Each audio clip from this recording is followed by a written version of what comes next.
ஓம் காளி தேவியே போற்றி போற்றி. ஓம் மகா காளியே போற்றி போற்றி. ஓம் பத்ரகாளி தாயே போற்றி போற்றி. ஓம் பைரவ காளி தேவியே போற்றி போற்றி. என் அன்பு குழந்தையே, இந்த மங்களகரமான தினத்தில் உனது பிரச்சனைகள் அனைத்தையும் போக்கி உனக்கு நல்லதொரு காலத்தை உருவாக்க வேண்டுமென்று வந்திருக்கும் இந்த தாயை அலட்சியம் செய்து விடாதே. யாருக்கோ எனக்கில்லை என்று நினைத்தும் சென்று விடாதே. உனக்கானது அதுவும் உன் எதிரினிடத்தில் இருந்து வந்த செய்தி என் குழந்தையே. இதை முழுமையாக கேட்டுவிட்டு செல் என் தங்கமே. என் அன்பு பிள்ளையே, அவசர செய்தியையே உன்னிடத்தில் உன் தாய் சேர்க்க வேண்டும் என்று வந்திருக்கிறேன். செவிகளை உன்னிடத்தில் இன்றி வேறு இடத்தில் வைத்து கொள்ள வேண்டாம். இந்த வாக்கை உன் காது கொடுத்து நீ கேட்க வேண்டும் என் தங்கமே, என் செல்வமே. இது ஒரு அவசர செய்தி, அதுவும் எதிரியின் இடத்திலிருந்து வந்த செய்தி. அந்த செய்தியை நீ கேட்கவில்லை என்றால் அவனோடு உன்னையும் அழிக்க காத்திருக்கிறான் என்பது உண்மை என் பிள்ளையே. நான் சொல்வது உனக்கு புரியவில்லை என்று நினைக்கிறேன். இதை நீ கவனமாக கேட்டால் மட்டும்தான் என்ன நடக்கப் போகிறது, ஏது நடக்க இருக்கிறது என்பது அனைத்தும் உனக்கு முழுமையாக தெளிவாக புரிய வரும் என் அன்பு செல்வமே. அவன் இத்தனை நாள் உன்னை அழிக்க வேண்டும் என்றுதானே ஓடி அவன் உழைத்து கொண்டிருக்கிறான். உன்னை அழிப்பதற்காக. எதற்காக இப்படி அல்லும் பகலும் ஓடிக்கொண்டிருக்கிறான் என்று நீ நினைத்தாய்? உனக்காகவும் உன்னை அழிப்பதற்காகவும் தான் என் தங்கமே. எதை செய்தால் என்று எதை செய்ய வேண்டுமானாலும் காத்திருக்கிறான். தேடி தேடி கண்ணில் கண்டதையும் காதில் கேட்டதையும் வைத்து செய்து உன் வாழ்க்கையை ஒளிமயத்திலிருந்து எடுத்து இருளுக்குள் போட்டு உனக்கு வலிகளையும் வேதனைகளையும் கொடுக்க உன் வாழ்க்கையை சீரழித்து கொண்டே வந்து இருக்கின்றான். இதை செய்யத்தான் அவன் இத்தனை பாடுகள் பட்டு கொண்டிருக்கிறான். அவனுக்கு வந்த சீரழிவுகளை உனக்கு திருப்பிவிட வேண்டும் என்று எண்ணத்தோடு அவன் இதையெல்லாம் செய்து கொண்டிருக்கிறான் என் தங்கமே. நாளை விலை மதிப்பில்லாத ஒரு பரிசை நான் அவனுக்கென்று கொடுக்க போகிறேன். அந்த பரிசை பெறும்போது அவன் என்ன நிலையில் இருப்பான் தெரியுமா? நான் மட்டும் இதில் பாதிக்கப்படக்கூடாது, அவனையும் சேர்த்து நான் அழிப்பேன் என்று உன்னையும் அவன் கை நீட்டி சொல்லிக் கொண்டிருக்கிறான் என் பிள்ளையே. நான் அவனுக்கு கொடுக்க வேண்டியதை கொடுக்க நினைக்கிறேன். அதை ஏதோ மூலம் அவன் அறிந்து உன்னையும் அதனுடன் அழித்து போய்விடலாம், அழைத்து உன்னையும் அழித்து விடலாம் என்று நினைத்து கொண்டிருக்கிறான் பிள்ளையே. அதனால்தான் ஓடோடி உன் தாய் உன்னை காப்பதற்காக வந்திருக்கின்றேன். அவன் வாழ வேண்டும், நீ அழிய வேண்டும் என்று நினைத்து இருக்கும் அவன் அழிய போகும் நேரத்தில் நீ வாழட்டும் என்று நினைப்பான். நான் சொல்லிக் கொண்டிருப்பது உனக்கு புரிகிறதா?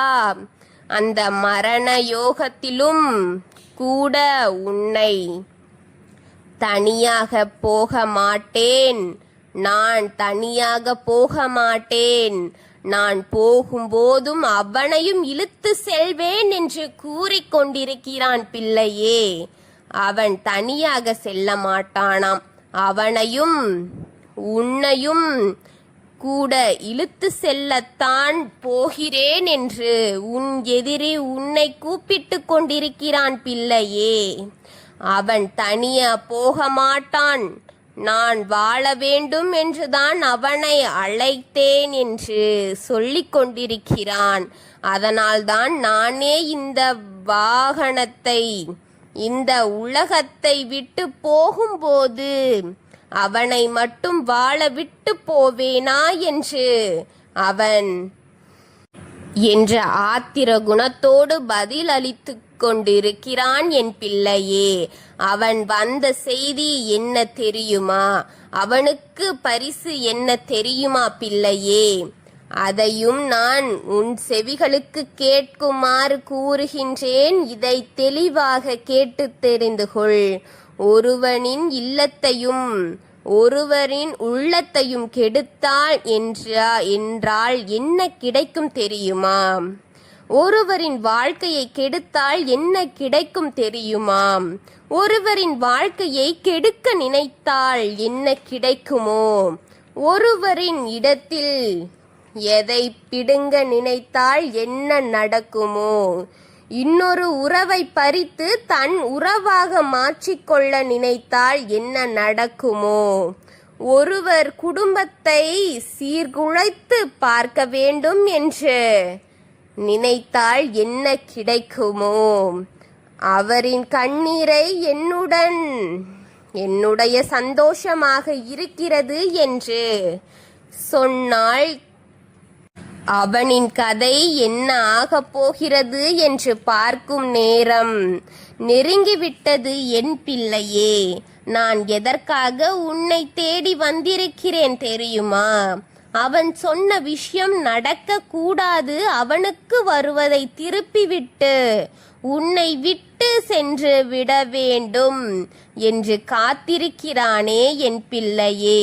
அவனை நான் அழிக்கப் போகின்றேன், அவன் இல்லாமல் ஆக்க வேண்டும் என்பதற்காகத்தான் இப்பொழுது நான் உன்னை தேடி வந்திருக்கின்றேன். இதை உன்னிடத்தில் கூறிவிட வந்திருக்கின்றேன். நீ சற்று கவனமாக இரு என் பிள்ளையே. அவனிடத்திலிருந்து மிகுந்த எச்சரிக்கையுடன் இரு என் தங்கமே. இப்பொழுது காற்று திரும்பி விட்டது பிள்ளையே, இதை நீ பயன்படுத்திக் கொள். இப்பொழுது அவன் பக்கம் வீசத் தொடங்கிவிட்டது. அவன் எந்த புறத்தில் அனுப்பி விட்டுகின்றானோ அதுவெல்லாம் திரும்ப அவன் பக்கம் திரும்பிவிடும் என் தங்கமே. அவன் அழியும் நேரம் வந்துவிட்டது என் குழந்தையே. இன்னும் 48 மணி நேரத்தில் அவன் அழிவை உன் செவிகளுக்கு கேட்க செய்வது இந்த தாயின் பொறுப்பு என் தங்கமே. நான் சொன்னதை கேட்டுத்தானே நீ இருக்கின்றாய். இந்த வாக்கு உன் செவிகளுக்கு பட்டு கொண்டுதானே இருக்கிறது. அதன்படியே நாளை மறுநாளோ நான் நடத்தி கொடுப்பேன் என்பது உண்மை என் தங்கமே. எதிரியை அழிக்கும் நேரம் வந்துவிட்டது. உன் கண்களுக்கும் உன் செவிகளுக்கும் இனி எதை கேட்போமோ எதை பார்ப்போமோ என்று நினைத்து கொண்டிருக்கிறீர்களாம். நல்லதை பார்க்க போகிறீர்கள், காதால் குளிர்ச்சியான செய்தியை வாங்க போகிறீர்கள் என் தங்கமே. அவன் அழியப் போகிறான், இல்லை அவன் அழிந்து விட்டான் என்ற சந்தோஷப்படும்படியான விஷயம்தான் உனக்கு இனி கிடைக்கும் என் தங்கமே. உன்னை நிர்மூலம் படுத்த வேண்டும் என்று நினைத்த அவனுக்கு, இல்லாமல் படுத்த வேண்டும் என்று நினைத்த அவனுக்கு தோல்வியும் கஷ்டமும் சேர்ந்து இப்பொழுது அவன் செய்த பாவங்களும் அவனுடன் செல்ல போகிறது. அதோடு அவன் செல்ல போகின்றான். நீ சந்தோஷப்படு என் தங்கமே. அவனுக்கு நான் கொடுக்கப்பட்ட அனைத்து தண்டனைகளுக்கும் அவன் இன்னும் 48 மணி நேரத்திற்குள் போகிறான் என் தங்கமே. நீ சந்தோஷமாக இரு. நாளை இந்த செய்தி உன் செவிகளில் நீ கேட்பாய். நான் அவனுக்கு கொடுக்கும் தண்டனையை 100% உண்மையாக நடக்கும், உண்மையாக பழிக்க போகிறது என் தங்கமே. பழிக்க வைக்க நம்பிக்கையோடு உன் எதிரியை அழித்துவிடு என் தங்கமே. உன் வாக்கை கேட்டாய் என்று நம்பி உன் தாய் உன்னை அதிலிருந்து காப்பாற்றுவதற்காக உன் வீட்டின் வாசலின் வெளியே நின்று கொண்டிருக்கின்றேன். இதை கேட்டுவிடு. உன்னை அழிக்க துடிக்கும் அவனின் இரத்தத்தை குடிப்பது இந்த தாயின் வெற்றி என் தங்கமே. இன்னும் 48 மணி நேரத்தில் இதை நடத்தி கொடுப்பேன். நம்பிக்கையோடு இரு என் குழந்தையே.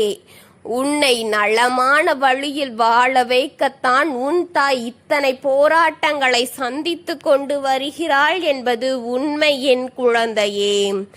உனக்காக தான் இந்த தாய் இத்தனை போராட்டங்களை சந்திக்கின்றேன். என்னை அலட்சியமாக எண்ணிவிடாதே. என் அருளில் இருக்கும் குழந்தைகளின் நிலை எப்பொழுதும் உயர்வாகத்தான் இருக்கும். நான் அவர்களை என்றும் கைவிட்டு விட மாட்டேன். என் நிழலில் வாழும் என் குழந்தை சன்னதியை உயர்த்தி பெரும் அளவில் வெற்றியை கொடுத்து நிம்மதியான வாழ்வையும் நிம்மதியான ஒரு சூழலையும் ஏற்படுத்தி கொடுப்பேன். நான் இருக்கிறேன் என்ற நம்பிக்கையில் இருக்கும் என் குழந்தைகளுக்கு என்றும் துணையாக இருப்பேன் என்பது சத்தியம். என் ஆசீர்வாதத்தில் நிறைந்த குழந்தை இதை முழுமையாக கேட்கும். என்னை தேடி வந்த என் குழந்தை இதை முழுமையாக கேட்கும் என் குழந்தையின் வாழ்க்கை முழுவதுமாக நான் காவலாக இருந்து அவரை காப்பாற்றி கரை சேர்ப்பேன்.